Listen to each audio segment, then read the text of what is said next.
अस्सलाम वालेकुम एवरीवन, मैं हूं जुनैद खान और मेरा यूट्यूब चैनल जुनैद खान को लाइक सब्सक्राइब और शेयर करना न भूलिएगा। बात हो रही है Pakistan versus Sri Lanka test series की, और मेरे ख्याल में इस टाइम हर पाकिस्तानी और पाकिस्तान क्रिकेट के जितने भी लवर हैं वो प्राउड फील कर रहे होंगे, क्योंकि जिस तरीके से हमने फिनिश किया so outstanding. So congratulation to everyone. उसके बाद इस टेस्ट मैच में जो है वो अप डाउन भी होता रहा, और जो प्लेइंग 11 थे स्पेशली उस पर भी मीडिया पे बात उठाई गई, क्योंकि एक तो ये था मेरे हिसाब से भी, जब भी हम श्रीलंका में खेले, क्योंकि मैं तो ज़्यादा श्रीलंका के अगेंस्ट ही खेला, तो जब भी हम खेले तो दो फास्ट बॉलरों के साथ खेले। हालांकि उस टाइम उमर गुल होता था, मैं होता था, तो हमारा दोनों का रिवर्स स्विंग भी अच्छा रहे बनस्बत। अगर आप देखा जाए तो अभी जो बॉलर थे उनका रिवर्स स्विंग इतना अच्छा नहीं है। उसके बाद तो स्पिनर भी उस टाइम सईद अजमल अब्दुर्रहमान थे, साथ में हफीज़ भाई भी कर लेते थे। सो बात तो मेरे ख्याल में सही उठाई थी। उसके बाद फिर फवाद आलम को जब ड्रॉप किया था तो वो भी था, लेकिन उसमें चल बात कर लेते हैं कुछ अच्छी चीज़ें और जो कुछ बुरी चीज़ें थी। अच्छी चीज़ों में ये था कि चंदीमाल जो श्रीलंका की तरफ से मोस्ट सीनियर था ऑलमोस्ट, क्योंकि मैथ्यूज और वही सीनियर थे, बाकी सारे जूनियर थे। तो चंदीमाल ने 76 और 94 नट आउट रन बनाए। फिर बॉलिंग में जो है वो जयसूर्या दूसरा ही टेस्ट खेल रहा था, उसने अगेंस्ट ऑस्ट्रेलिया डेब्यू किया और 12 विकेट ली पहले ही मैच में, एक ड्रीम डेब्यू। उसके बाद हर कोई ये कह रहा था कि भाई अगेंस्ट पाकिस्तान वो क्या करेगा, ऑस्ट्रेलिया जो है वो स्पिनर पे हल्के हैं, लेकिन अगेंस्ट पाकिस्तान भी उसने पहले ही इनिंग में 5 और दूसरे में 4 आउट किया और शो किया कि भाई वो वर्ल्ड क्लास का बॉलर है। इस टू अर्ली है, लेकिन ये है कि उसने 2 मैचों में शो कराया कि 21 विकेटें लेके। फिर उसके बाद मेंडस ने भी 76 रन बनाए दूसरे इनिंग में। पाकिस्तान की तरफ से पहले इनिंग्स में बाबर आउटस्टैंडिंग खेला है, 119 रन बनाए पहले इनिंग्स में और दूसरे में 55 रन बनाए। लेकिन पहले इनिंग्स की अगर बात की जाए तो मेरे ख्याल में क्रेडिट जो है वो नसीम शाह को भी जाता है, क्योंकि उसने वो वाली याद ताज़ा कराई जो हेडिल्ले में स्टोक और लीच ने किया था अगेंस्ट ऑस्ट्रेलिया।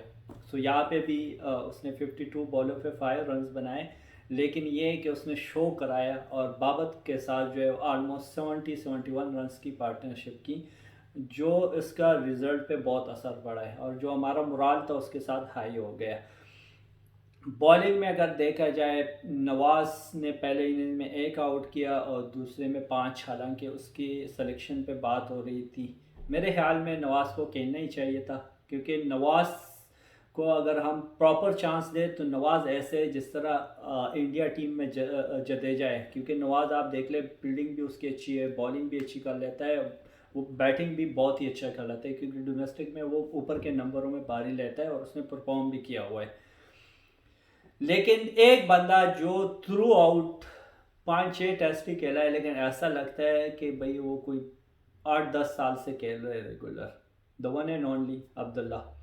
उसने शो कराया 160 रन नट आउट, वो भी दूसरे इनिंग में, वो भी ऐसी विकेट पे जहाँ पे बॉल टर्न भी हो रहा था, सब कुछ हो रहा था, लेकिन उसने शो कराया अपना क्लास। सो अब्दुल्ला वेल प्लेड, और मेरे ख्याल में मैच वही लेके गए, क्योंकि 160 इस विकेट पे खेलना आउटस्टैंडिंग है। सो मेरे हिसाब से ये थी पॉजिटिव चीज़ें। नेगेटिव चीज़ों में ये, जिस तरह मैंने कहा कि भाई फास्ट बॉलर जो है वो 2 खिलाने चाहिए थे, फिर स्टिल हम स्ट्रगल कर रहे हैं रिवर्स स्विंग की।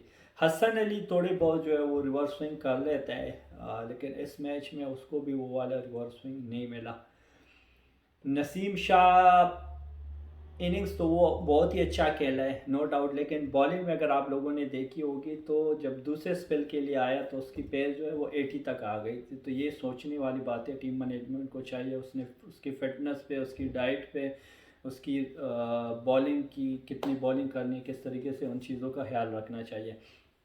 फिर उसके बाद जो है दूसरे टेस्ट में अगर बात की जाए तो चेंजेस तो होंगे, क्योंकि जो 3 फास्ट बॉलर खेले थे तो मेरे हिसाब से पहले भी जो जीते हैं टेस्ट, लेकिन 2 ही खेलने चाहिए थे और अगले में भी 2 ही खेलने चाहिए। और साथ में जो हमारे लिए थोड़े से मुश्किलात ऑलरेडी होंगे, शाहीन जो है वो अल्लाह करे कि फिट हो जाए, क्योंकि उसको थोड़ा सा निकल्स हुए इंजरी हुई है, तो अल्लाह करे कि वो दूसरे टेस्ट के लिए फिट हो जाए।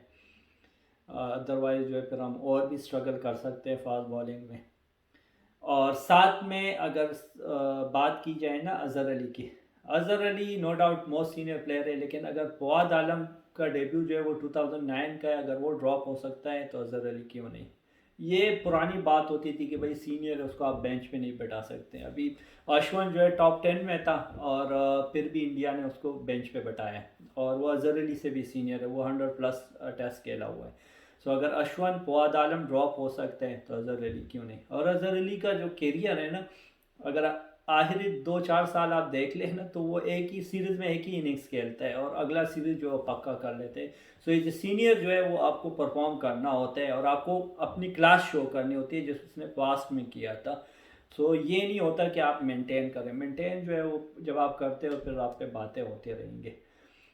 اس کے بعد شان مسعود کے ساتھ میرے خیال میں زیادتی ہو رہی ہے، کیونکہ اس کو چانس دینا چاہیے ابھی. اس کا ریزن یہ ہے کہ وہ ایک تو پرفارم کر رہے 1.5-2 سال سے آؤٹ اسٹینڈنگ، اس کے بعد ابھی وہ فارم میں ہے، تو آپ اس کو اظہر علی کی جگہ ون ڈاؤن پہ ٹرائی کر سکتے ہیں.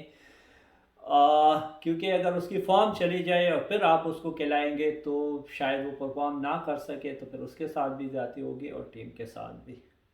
سو میری تو اپنی یہ رائے تھی، آپ لوگوں کی کیا رائے تھی آپ مجھے کامنٹس میں بتا سکتے ہیں. اور ساتھ میں میرا YouTube channel Junaid Khan real کو لائک، سبسکرائب اور شیئر کرنا نہ بھولے گا.